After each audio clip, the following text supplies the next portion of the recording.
STF é o presidente, porque é ele que tem que zelar pela reputação da instituição. E agasalha tanto porque não só o STF, ele coloca, né, agasalhos e panos quentes em cima dessas infrações à lei reiteradas, mas também porque é presidente do CNJ. Então é um agasalhador duplo dessas infrações legais.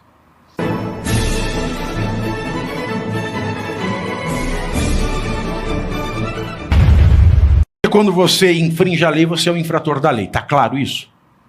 E é isso que aconteceu.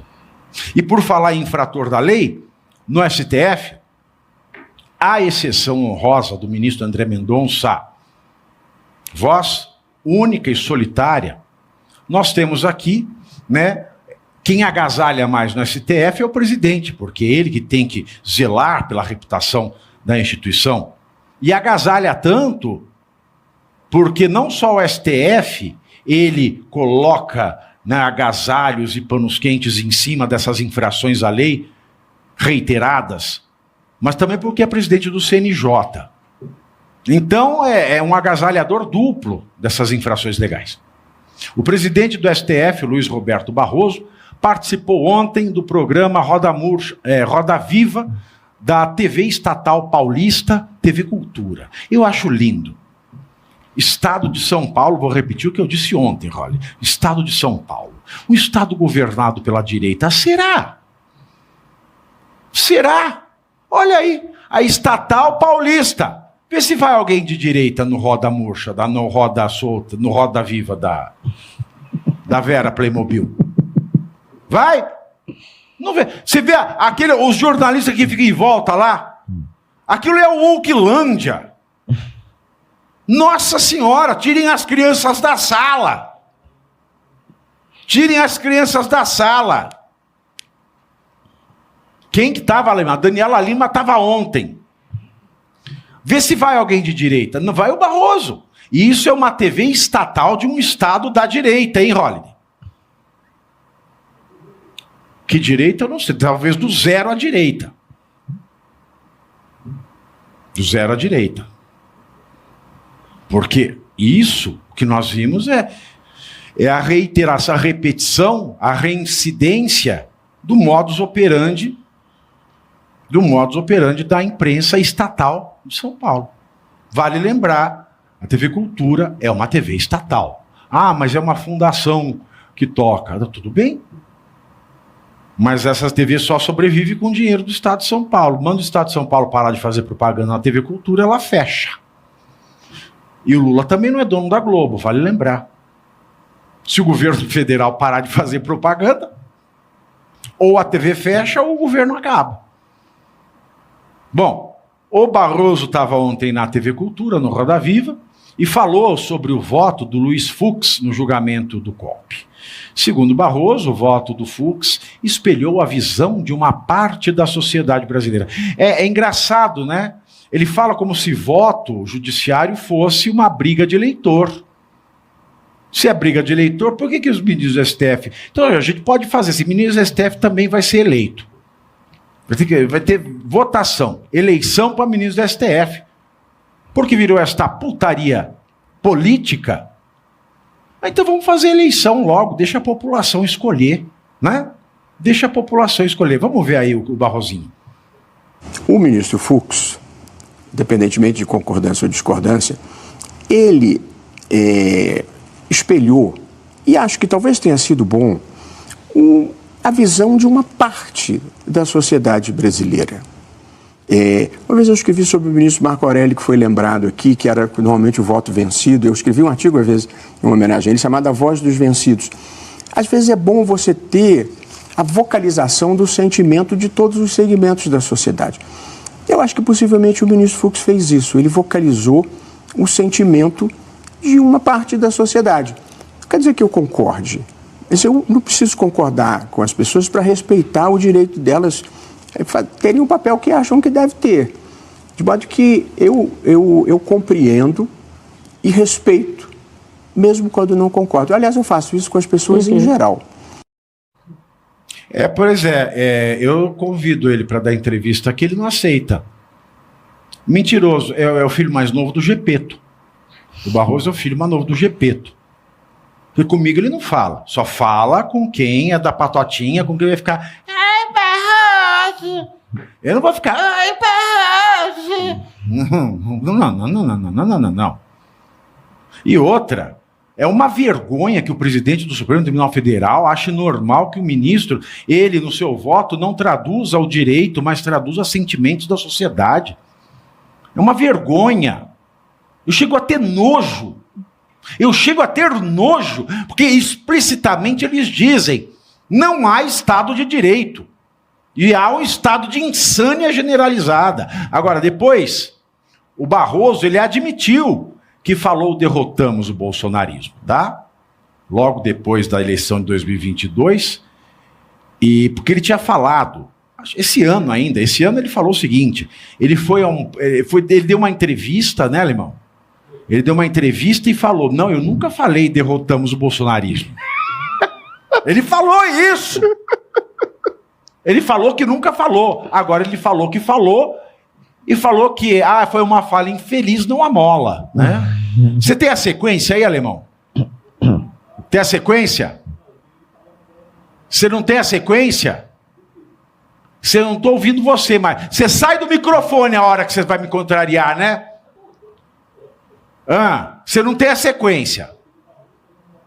Só isso. E eu pedi a sequência cronológica, é a mesma coisa de eu ter escrito Parangarico Tirimiho, Aruno. Vai, põe aí esta merda. E aí eles na gritaria, e eu não conseguia ouvir. A minha voz, comecei a gritar para ver se conseguia falar, e uma certa altura desisti e falei assim, para vocês estarem aqui fazendo esse papel, nós derrotamos uma ditadura, nós derrotamos a tortura, nós derrotamos a censura, e aí falei, nós derrotamos o bolsonarismo. Foi uma frase infeliz. Porque, primeiro, o nós dava a impressão que foi o Supremo. Eu queria dizer, foi a sociedade brasileira, isso era logo depois da eleição. E segundo, eu nunca fulanizei o debate, eu não gosto de fulanizar, nunca faço um argumento ad hominem. Portanto, eu queria dizer o extremismo, essa forma incivilizada de reagir, e aquilo, de certa forma, era um desrespeito a milhões de pessoas que tinham votado no ex-presidente. De modo que, aí eu fiz, Dani, a única coisa que alguém deve fazer quando comete um erro, pedir desculpas. No dia seguinte fiz uma nota, queria pedir desculpas, foi uma frase mal colocada, e eu lamento ter proferido. E aí, depois que você pede desculpas sinceras, na tradição judaico-cristã, aliás, hoje é véspera do Ano Novo Judaico, Shana Tová para a comunidade judaica, a tradição judaico-cristã é a que você merece o perdão se for sincero o arrependimento. E assim foi, pedir desculpas e seguir viagem. Agora, o perder uma maré numa mola, eu me arrependi depois de 3 dias sendo xingado na rua em Nova York, entendeu? Essa foi colocada de verdade. E nunca disse que eleição não se ganha, eleição se toma. Porque o The Economist, ele fez uma nota, assinou uma nota dizendo que ele nunca falou derrotamos o bolsonarismo. Então ele estava mentindo antes, mentiu no meio ou está mentindo agora? Porque não tem como o Barroso ter falado a verdade, porque ele falou, disse que não falou e agora diz que falou e que pediu desculpa, mas no meio ele disse que não falou, então ou ele está mentindo todo o tempo, ou ele está mentindo a maior parte do tempo. A verdade ele não fala. E repito aqui, é uma vergonha. Se o senhor fosse homem, Barroso, se o senhor fosse homem, se o senhor tivesse culhão, o senhor dava entrevista para ser contradito, para responder perguntas difíceis. Para responder perguntas difíceis.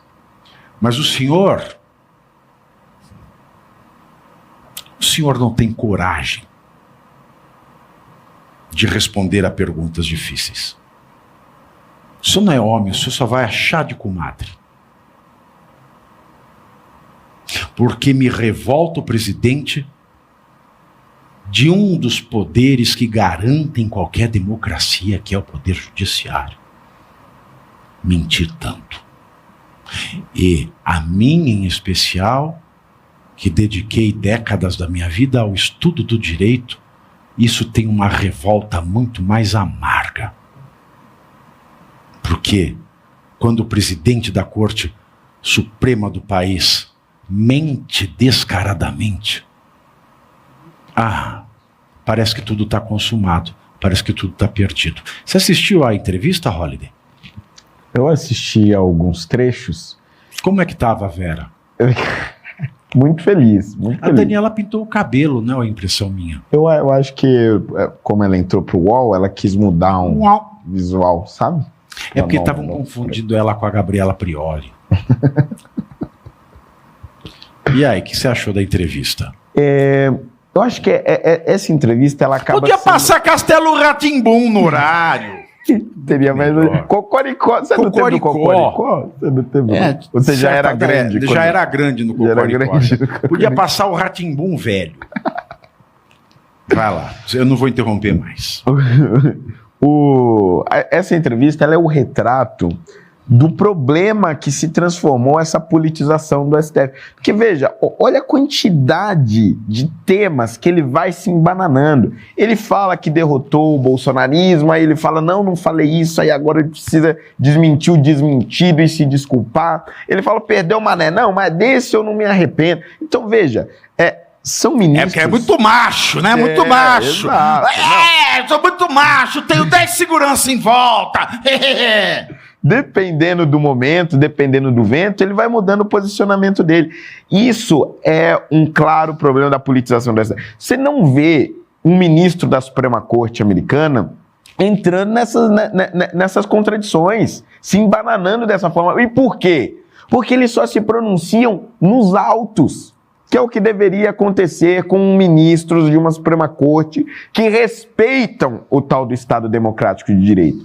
A entrevista por si só do Barroso é um desrespeito ao Estado Democrático de Direito. A forma como ele se pronuncia sobre diversos temas que estão sendo julgados ou que virão a ser julgados. Porque vamos lembrar, como bem colocou aqui o Pavinato, o julgamento do Bolsonaro e dos outros réus desse primeiro núcleo ainda não se encerrou, ainda tem os recursos a serem discutidos, a própria questão dos embargos infringentes ainda vai ser uma discussão em si mesma. E como se não bastasse, ainda tem um outro núcleo a ser julgado, que inclusive o STF marcou o julgamento. E o ministro vai dando opinião, eu acho isso, eu acho aquilo. Questão da anistia também. Todos os ministros contrários à anistia já fizeram questão de se pronunciar para a imprensa, mandam recado por bastidor. Quer dizer, é uma esculhambação completa da Suprema Corte brasileira. E aí, eles vêm reclamar da falta de prestígio, da revolta de metade da sociedade em relação ao Supremo, mas é porque os integrantes da Corte não se dão ao respeito, se expõem demais, como se fossem, inclusive, candidatos. Se querem ser candidatos, que saiam do cargo, se filiem a um partido político e disputem as eleições.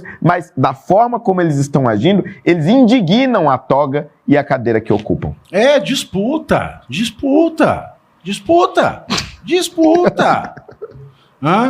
Agora, a Polícia Federal realizou... Quem diria? No Roda Viva, Barroso finalmente assumiu que errou. E não foi pouca coisa. Foi quase um ops em rede nacional, daqueles que deixam claro que nem o Supremo é infalível. Para muitos, foi um momento histórico. O ministro que sempre fala com tanta certeza teve que engolir o próprio discurso. A internet, claro, não perdoou e transformou o trecho em meme em tempo recorde.